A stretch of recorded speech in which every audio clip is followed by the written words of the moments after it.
Hi everyone! In this video, I'm going to show you how to download the Windows 11 ISO file directly from Microsoft's official website. This method is free, safe, and allows you to create a bootable USB drive or perform a clean installation of Windows 11. So, let's get started. First, open your preferred web browser. In the Google search bar, type Download Windows 11 ISO and press Enter. From the search results, click on the official Microsoft page called Download Windows 11. Make sure the website address belongs to Microsoft. Once the page opens, scroll down until you find the section called Download Windows 11 Disk Image ISO.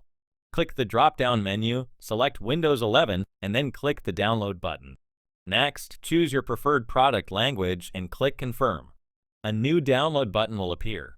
Click 64-bit download to start downloading the Windows 11 ISO file. The file is several gigabytes in size, so the download time will depend on your internet connection speed. That's it. You've successfully downloaded the Windows 11 ISO file from Microsoft's official website.